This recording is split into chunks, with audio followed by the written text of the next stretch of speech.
Ciao e benvenuti, oggi faremo unboxing e recensione di un paio di cuffie per me indispensabili in uno studio di registrazione, che sia a livello amatoriale o professionale.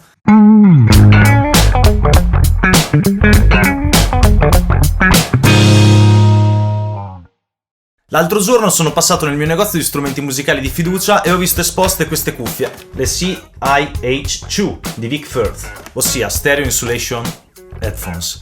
Vic Firth è un marchio acquisito da Zildjian che praticamente maggiormente produce bacchette per batteria. Avevo la prima generazione di queste cuffie di cui ricordo solamente un lato positivo, ossia l'isolamento, perché erano scomode, suonavano malissimo, cioè avevano delle alte acidissime e invece le basse frequenze erano completamente assenti. Erano utili perché se avevo bisogno di isolare il musicista bene durante una registrazione, il loro lavoro lo svolgevano egregiamente. Ora le ho riviste in negozio per 80 euro circa e ho detto dai, proviamo a dare a queste cuffie una seconda possibilità. Vi anticipo subito che per me delle cuffie molto isolanti in realtà servono a tutti meno che ai batteristi, e queste cuffie vengono vendute come cuffie da batterista. Cioè nella mia esperienza il batterista in studio rischia di perdere il contatto col proprio strumento sentendosi molto vattato, quindi con cuffie non troppo chiuse può trovare il giusto compromesso tra il suono diretto del proprio strumento e il suono che viene dalla sala regia. L'utilità delle cuffie isolate io la trovo fondamentalmente nel limitare al massimo i rientri nei microfoni durante la registrazione. A chi non è capitato di trovarsi in mix magari proprio in una sezione del brano delicata dove c'è solamente uno strumento acustico o solo una voce, all'improvviso esce fuori un rientro dell'odioso campanaccio del metronomo, cioè questo click maledetto, e l'unica soluzione diventa scomodare i santi, i martiri e Ozone, più precisamente le suite di Isotope di Restoration, e comunque ci si fa poco. Una soluzione per me era diventata dare degli in-ear monitor, ma non tutti i musicisti sono contenti di utilizzarli e soprattutto io non sono contento di condividere con loro il cerume. E quindi capirete che ho delle aspettative abbastanza alte da questo prodotto che diciamo è entry o mid level. Allora, partiamo subito dicendo che vedo delle novità già dal prima di aprire la scatola, ossia la texture invece di essere nera è carbonio. Sembrerà una cavolata, ma a livello estetico è una figata, soprattutto per chi sta molto in studio e ha bisogno anche di un po' di piacere per gli occhi. Leggendo dietro avevo letto che ci sono praticamente un superb stereo sound, come stereo superbo, alla fine è una cuffia left e right, va bene? Riduce il lumone esterno fino a 25 decibel, che è tantissimo. Ci sono cuffie che non lo riducono neanche di 6, tipo io uso per mixare delle Hollow Audio ed è come se non le avessi, perché non riducono niente. Self-aligning for perfect fit and protection. Cosa vuol dire? Vuol dire che si allineano automaticamente per essere indossati nella migliore maniera possibile. E bene, broad foam, quindi schiuma per massimo comfort. Ora lo andiamo ad aprire insieme.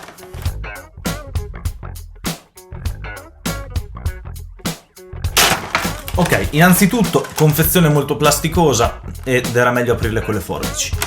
Niente a che vedere con le confezioni di AKG, che più o meno adesso si trovano sullo stesso prezzo. Cioè, per esempio, io ho delle K141, K121, K275, K270. Sì, ero un fissatone della KG, però le nuove serie prodotte interamente in Cina mi fanno veramente schifo. E questo è quasi un negozio, cioè è quasi un feticcio d'esposizione, sembra. Cioè sicuramente in una scatola del genere non le riporrò più, quindi mi si crea il problema di dove metterle, e questo punto a sfavore innanzitutto. Andiamo ad aprirle.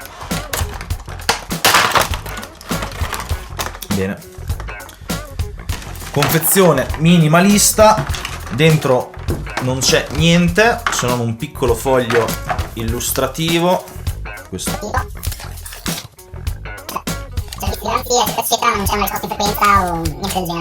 Guardando sul loro sito non ho trovato una risposta in frequenza nemmeno sul loro sito, cioè ti dicono che sono lineari dai 20 ai 20.000 Hz con un margine di però non c'è nessuna curva di risposta in frequenza, e questo a me sinceramente un po' scomoda, perché vorrei saperlo sinceramente anche prima di comprare delle cuffie. Ora, il materiale sembra abbastanza buono.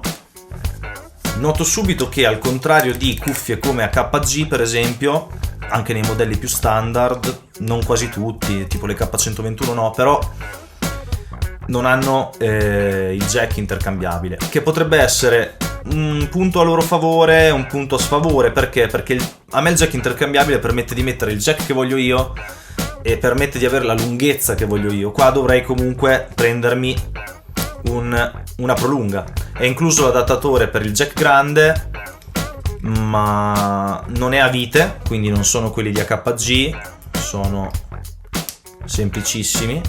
Il materiale sembra molto buono, resistente, l'apertura è a molla, un po' anche scomoda, vi dico la verità, non sembra di facile apertura, un po' sbilenca. Ecco, si possono allungare i padiglioni o chiudere semplicemente in maniera meccanica. Sarei curioso di provarmele, tolgo il cappello, vediamo. Ecco, ora veramente non sento un cavolo, non sento neanche me stesso. Allora, devo dire che così su due piedi la sensazione è veramente molto comoda. Ci potrei fare tranquillamente un'oretta di tracking.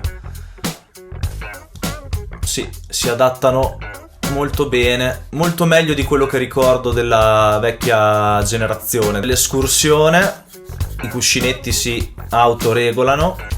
Ora le tolgo. Immagino che questo sia il padiglione left dove c'è il cavo, questo è il padiglione right. Ora molto empiricamente proviamo a sentire quanto isolano. Apro Spotify sull'iPad, massimo volume.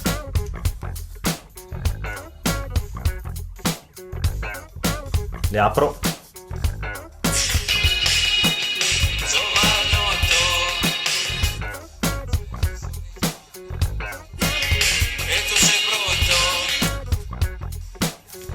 Beh, l'isolamento direi che veramente tanto si sente. Ora provo a sentire come suona, non posso farvi entrare nelle mie orecchie, però bisogna che vi fidate di me. Beh, sono veramente sorpreso, anche perché non sto facendo nessun endorsement, quindi non devo fare pubblicità a nessuno. E rispetto alla generazione precedente che avevo io, sono stati fatti veramente dei miglioramenti. Ora stiamo parlando veramente di una cuffia da 80 euro.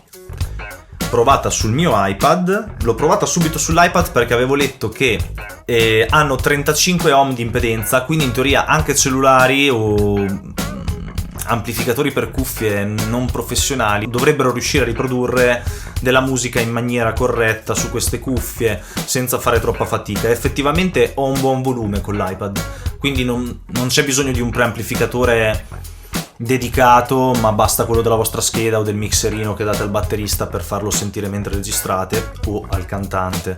Sicuramente le utilizzerò tantissimo per quegli strumenti acustici in solo che hanno bisogno di suonare sul metronomo e dove ho bisogno di non sentire quel click fastidiosissimo. Mi piacciono veramente tanto, non pensavo perché sì, perché comunque tutto il resto lascia a desiderare. Comunque ho speso 80 euro e magari le Superlux mi danno un minimo di packaging in più, non lo so, però fondamentalmente il suono è veramente migliorato. Ci faccio anche un pensierino per tutti quei momenti in cui devo lavorare in treno, in stazione, in un parco e ho bisogno di isolarmi dal mondo esterno. Magari se sono presenti su Sienna, e credo proprio di sì, oppure su Sonarworks, potrei fare una correzione delle cuffie, non dico chiuderci mix, però almeno dell'editing decente farcelo per dei lavori on the fly. Niente ragazzi, questa è la mia recensione, spero vi siano piaciute. Quando potete comprate locale, comprate nei vostri rivenditori di fiducia. Vic Firth ha tirato fuori un prodotto che secondo me è molto passabile. A presto!